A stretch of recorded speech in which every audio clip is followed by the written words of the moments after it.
Nobody is above the humanitarian law. The United Nations Secretary General Antonio Guterres has warned Israel that no one is above humanitarian law. But will Israel listen to his warning?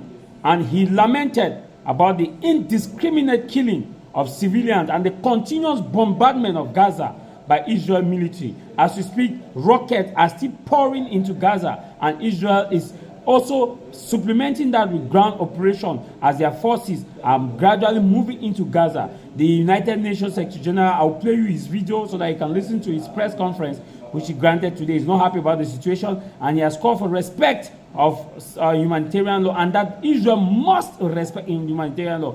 But will Israel respect? Israel is being backed by the United States of America. The United States of America has veto powers in the United Nations. The United States of America is one of the greatest funder of the United Nations. And now Israel is the U.S. #1 ally. The nightmare in Gaza is more than a humanitarian crisis. It is a crisis of humanity. The intensifying conflict is shaking the world, rattling the region, and most tragically, destroying so many innocent lives. Ground operations by the Israel Defense Forces and continued bombardment are hitting civilians, hospitals, refugee camps, mosques, church, and UN facilities, including shelters. No one is safe. At the same time, Hamas and other militants use civilians as human shields and continue to launch rockets indiscriminately towards Israel.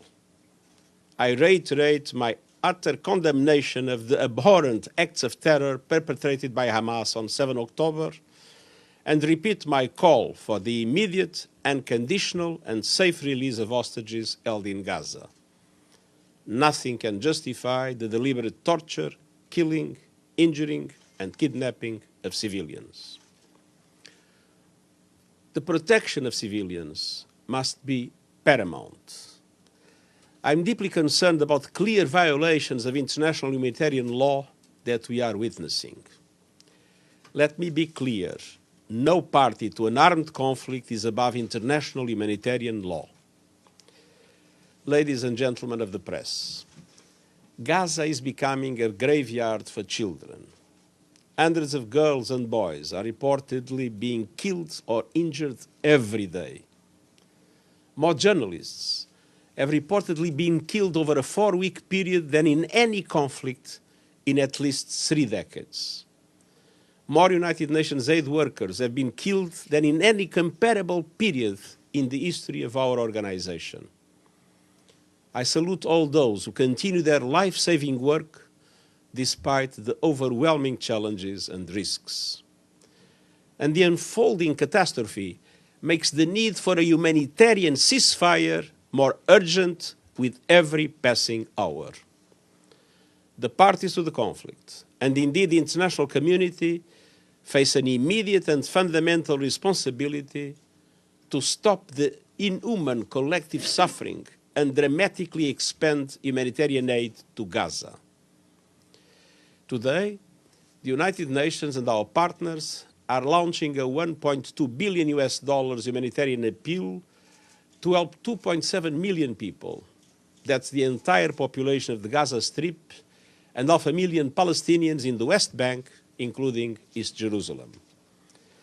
Some life-saving aid is getting into Gaza from Egypt through the Rafah crossing.